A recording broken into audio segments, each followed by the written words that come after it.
Icons of India ഹൈദരാബാദിൽ തന്നെ തുടരുകയാണ്.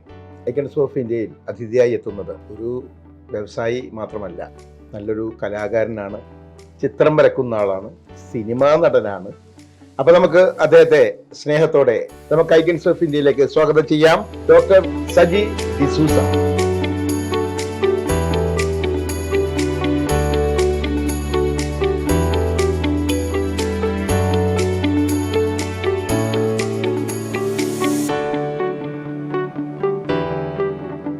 ആദ്യം സാറിന്റെ ഈ സ്ഥാപനത്തിന്റെ വിശേഷങ്ങളിൽ നിന്ന് തന്നെ ആണോ സർ? എന്താണ് KSEC ഹോസ്പിറ്റൽ? ആക്ച്വലി എന്ന് പറഞ്ഞാല് എന്നെ കേരളത്തിൽ നിന്ന് നാട് കടത്തപ്പെട്ടവനാണ്. ഒരു പൊതുശല്യമായിട്ടായിരുന്നു അല്ലല്ല?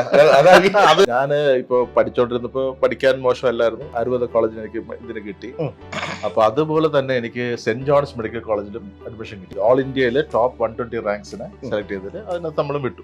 പക്ഷെ ഞാൻ അന്ന് മാരുവാനസ് കോളേജിൽ ബെസ്റ്റ് ആക്ടർക്ക് വാങ്ങിച്ചു.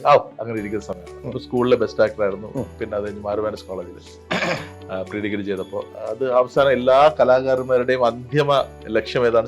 സിനിമയാണ്. അപ്പൊ സിനിമയിൽ എത്തിച്ചേരണം എന്നുള്ളത് മാത്രമാണ് എന്റെ ഒരു സംഭവം. അപ്പൊ അതിനകത്തുള്ള നാടക കളരി ഇങ്ങനെയുള്ള ഒരു സംഭവത്തിലേക്ക് നമ്മുടെ നെടുമുടി മണിച്ചേട്ടൻ, നരേന്ദ്ര പ്രസാദ് സാറ്, പിന്നെ കാവാലം സാറ്, അപ്പൊ കലാധർ മാഷ്, അങ്ങനെ ഇവരുടെയൊക്കെ കൂടെയുള്ള ഒരു യാത്രയാണ്. ഒരു നാടകം, ഒരു തപസ് പോലെ. അപ്പൊ ഈ സെന്റ് ജോൺസ് മെഡിക്കൽ കോളേജ് ചെന്നപ്പോഴത്തേക്ക് അവരവിടെ ഇന്റർവ്യൂ ഉണ്ട്. അതിനകത്ത് നമ്മൾ പാടണം, വരയ്ക്കണം, ഈ ഡിബേറ്റ് ചെയ്യണം, എല്ലാം ചെയ്യണം. ഇതെല്ലാം നമ്മൾ സ്കോർ ചെയ്യുന്നു. ഫൈനൽ ബോർഡ് ഇന്റർവ്യൂവിൽ അവർ ചോദിച്ചെന്ന് പറഞ്ഞാൽ, ഇപ്പത്തേക്കും ബെസ്റ്റ് ആക്ടർ അവാർഡ് കിട്ടിയില്ലേ, അതിന്റെ ആ ക്യാരക്ടർ ഒന്ന് എനാക്ട് ചെയ്യാവോ അവിടെ ചോദിച്ചത്. MBBSന്റെ സെലക്ഷനാണ്. മാച്ചില്ലാത്ത ചോദ്യങ്ങളാണ് ചോദിക്കുന്നത്. പക്ഷെ കുഴയില്ല, കാരണം നമ്മുടെ ഒരു പിടിവള്ളി ഉണ്ടല്ലോ. അപ്പൊ അതിനകത്ത് 8 ക്യാരക്ടർ, നമ്മുടെ പഴയ അമച്ചർ നാടകങ്ങൾ, വേഷപ്പകർച്ചയില്ല. നമ്മുടെ ആക്ഷൻ കൊണ്ട് മാത്രം നമ്മൾ വേറൊരു ക്യാരക്ടറായിട്ട് മാറുക. നമ്മളങ്ങ് തകർത്തു. അപ്പൊ അവര് എണീച്ചെന്ന് പറഞ്ഞെന്ന് വെച്ചാല്, you better go to Poona film institute എന്ന് പറഞ്ഞാൽ you have a better future there. ഇവിടെ കിടന്ന് മെഡിസിൻ ഒക്കെ ചെയ്ത് നാട്ടുകാരൊക്കെ കൊന്ന് പരുവാക്കണ്ട, നിനക്ക് മെഡിക്കൽ ഫീൽഡ് വിടൂ, ആക്ടിംഗ് ഫീൽഡിലേക്ക് കയറൂ. ഇതായിരുന്നു അവരുടെ ഉപദേശം. അപ്പൊ ഡാഡി പറഞ്ഞു, അത് ആയുർവേദം അതൊരു ചെറിയ ഇതാണ്, അതൊന്നും എല്ലാവർക്കും ആയുർവേദം എന്ന് പറയുമ്പോ ചെറിയൊരു ഇതാണ്, ആയുർവേദമാണോ? ഇപ്പൊ നമ്മൾ പെണ്ണ് കാണാൻ വേണ്ടി ചെന്ന് കഴിഞ്ഞാൽ തന്നെ ഡോക്ടറാണെന്ന് പറയുമ്പോ ആയുർവേദം. അത് പലരും ഇങ്ങനെയാണ് കറക്റ്റ് എക്സ്പ്രഷൻ ആണ്. പലരും എന്താ വെച്ചാല് ഫസ്റ്റ് ഡോക്ടറാണെന്ന് പറയും, ആയുർവേദം പറയും. അപ്പൊ ഡാഡിക്ക് ഭയങ്കര തീരെ താല്പര്യം. നീ ഒരു തവണ കൂടെ ഇൻട്രസ്റ്റ് ചെയ്തു. ഓക്കെ, ഞാൻ പറഞ്ഞില്ല, ഞാൻ ഫൈൻ ആർട്സിൽ പോവാം, നമുക്ക് ഒരു എഴുത്തും വരയും അല്ലെങ്കിൽ ലിറ്ററേച്ചർ. അപ്പൊ പുള്ളി വീണ്ടും എന്റെ അടുത്ത് പറഞ്ഞു. ഞാൻ പിടികൊടുത്തില്ല, ഞാൻ പറഞ്ഞില്ല. ഞാൻ പിന്നെയും നോക്കിയപ്പോ ആയുർവേദത്തിന്റെ സ്റ്റേജ്, നമ്മുടെ ആയുർവേദ കോളേജിന്റെ സ്റ്റേജിലാണ് പ്രഗത്ഭരായ ഒരുപാട് നടന്മാർ. നമ്മുടെ മുരളിച്ചേട്ടൻ അടക്കം, മടിച്ചുപോയത് മുരളിച്ചേട്ടൻ അടക്കം അവിടെ ഭയങ്കരമായിട്ട് തിയേറ്റർ ചെയ്തിട്ട് പഴയ പ്രഗത്ഭരായ ഒരുപാട് പേര്. നമ്മുടെ മനസ്സിൽ ലഡു പൊട്ടി. നമുക്ക് കലയണം മനസ്സിൽ, ഒന്നല്ല 1000 ലഡു പൊട്ടിയിരിക്കണം. അപ്പൊ അതുകൊണ്ട് നമ്മൾ ഈ ആയുർവേദം വിട്ടിട്ടുള്ള കളിയില്ല, കാരണം കലയുമായിട്ട് കൂടി. അപ്പൊ അതുകൊണ്ട് ഞാൻ മൊത്തത്തില് ഇത് ആയുർവേദത്തിൽ ഇറങ്ങി തിരിച്ചു. ഇല്ലെങ്കിൽ ഫൈൻ ആർട്സോ ലിറ്ററേച്ചറോ. ടെക്നീഷ്യൻ ആയാലും ഇവർക്ക് ഞാൻ ക്യാമറമാൻ ആയിക്കൊള്ളാം, അല്ലെങ്കിൽ ഞാൻ വേറെ ടെക്നീഷ്യൽ സൗണ്ട് എഞ്ചിനീയർ ആവാം, ഒന്നല്ല.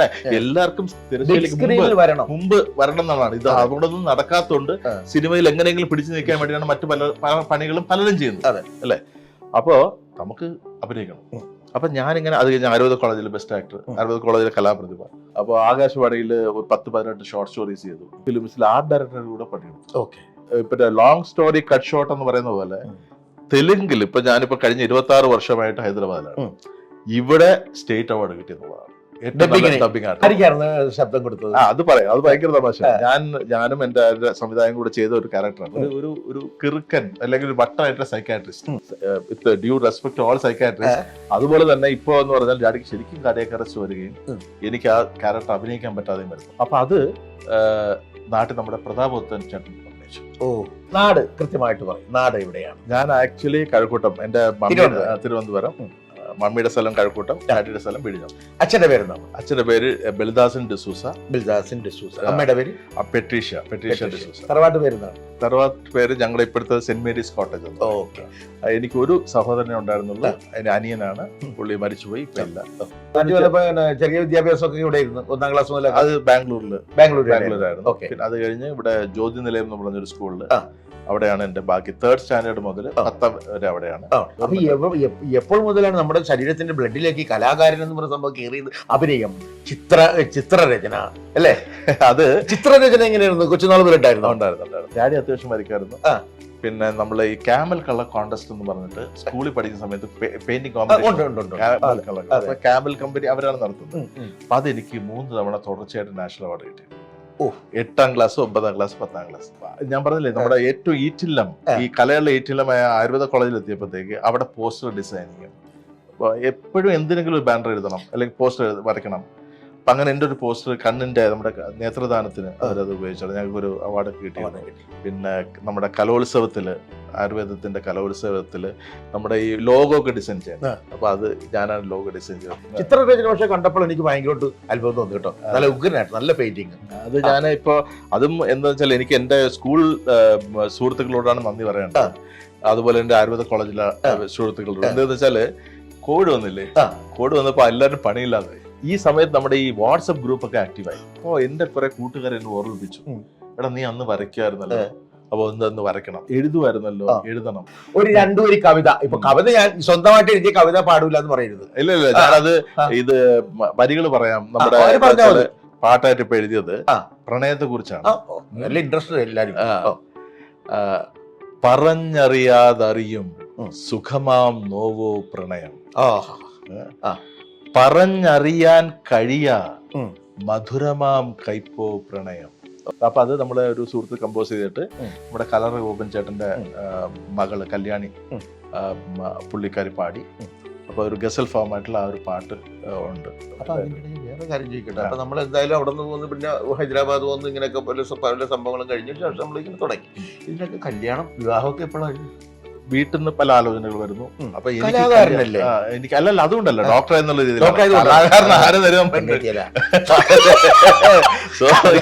തീരെ ശമ്പളം ഇല്ലാത്തവന് കൊടുക്കാനോ. പിന്നെ അപ്പൊ ഇത് ഡോക്ടർ ആയതിന്റെ പേരിൽ അങ്ങനെ വന്നു. അപ്പൊ ഞാന് ഇവിടെ കോളമിസ്റ്റ് ആണെന്ന് പറഞ്ഞില്ലേ, ഇപ്പൊ പേപ്പറിലൊക്കെ എഴുതുന്നുണ്ട്. അപ്പൊ എന്റെ ഫാദറിലോ അവരും ഇങ്ങനെ ഒരു ചെറുക്കനെ നോക്കിയിരിക്കുകയാണ്. അപ്പൊ ഓക്കെ, പേര് കേട്ടപ്പോ സജി ഡിസൂസ ക്രിസ്ത്യാനിയാണ്.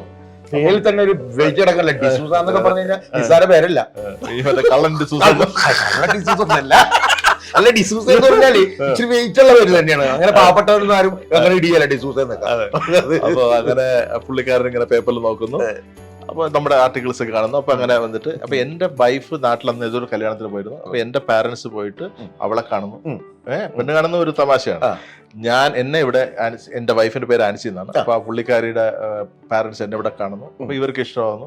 പിന്നെ ഞങ്ങൾ തമ്മിലുള്ള ഇത് കാണുന്നു. അപ്പൊ അവള് അലോപ്പതി ഡോക്ടറാണ്. പിന്നെ 2 ഡോക്ടർ. അപ്പൊ അങ്ങനെ ആ ഒരു കല്യാണം. മക്കളെ കുറിച്ചൊന്നും പറഞ്ഞു. മക്കൾ എത്ര പേര്? മക്കള് 2 പേര്. മൂത്തത് മോളാണ്. അവളിപ്പോ BBA കഴിഞ്ഞു. എന്താ പേര്? സ്റ്റെല്ല.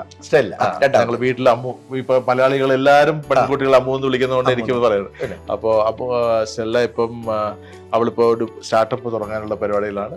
പിന്നെ അത് കഴിഞ്ഞിട്ട് പിന്നെ MBA പോകാന്ന്. പിന്നെ ഇപ്പോ തൽക്കാലം നമ്മുടെ ഹോസ്പിറ്റലിൽ തന്നെ അഡ്മിൻ കാര്യങ്ങൾ നോക്കുന്നു.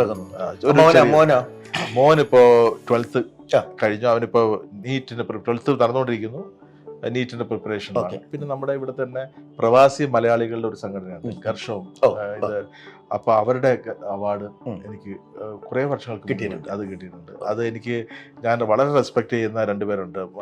മധുചേട്ടനോട് ഞാൻ അഭിനയിച്ചിട്ടുണ്ട്, ജഗതി ശ്രീകുമാർ. അപ്പൊ ഇവരൊക്കെ ഏറ്റുവാങ്ങാൻ നമുക്ക് അലോപ്പതിയിലും ഭയങ്കരമായിട്ട് കഴിവുള്ള ഡോക്ടർമാരുണ്ട്.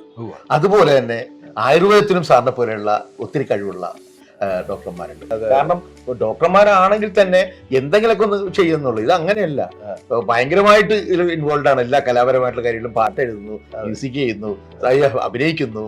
അതിനിടയ്ക്ക് ഇവിടെ ഡോക്ടറിന്റെ ചെയ്ത് അവാർഡുകൾ വാങ്ങിക്കുന്നു, അംഗീകാരങ്ങൾ വാങ്ങിക്കുന്നു. നാട്ടിലേക്ക് പോകണമെന്ന് പറഞ്ഞിട്ട് പിടിച്ചു നിർത്തി അവര് ക്യാഷ് തന്നിട്ട് ഒരു സ്ഥാപനം ഇടിയിക്കുന്നു. എന്തൊക്കെ ഒക്കെ ദൈവം. എന്തോ എവിടെയോ ആരൊക്കെയോ എഴുതി വെച്ച ഒരു സംഭവം, തിരക്കഥ പോലെ. എന്തായാലും നമുക്ക് സമയക്കുറവുള്ളതുകൊണ്ടാണ് സാറിന്റെ വിശേഷങ്ങൾ ഇവിടെ തീരുന്നില്ല. ഒരു കുറെ എന്താ പറയാ കൂടി പറയാനുണ്ട്. നമ്മുടെ മെഗാ സീരിയലിൽ ഒരു അങ്ങ് ചിലപ്പോൾ 500-600 എപ്പിസോഡ് പോകാനുള്ള അനുഭവ കഥകളും ഒക്കെ ഉണ്ട്. പക്ഷെ നമ്മൾക്ക് ആകെപ്പാടെ സമയം ചുരുങ്ങിയത് കൊണ്ട് നമുക്ക് തൽക്കാലം നമ്മൾ വൈൻഡപ്പ് ചെയ്യുകയാണ്. Thank you sir. Thank you so much.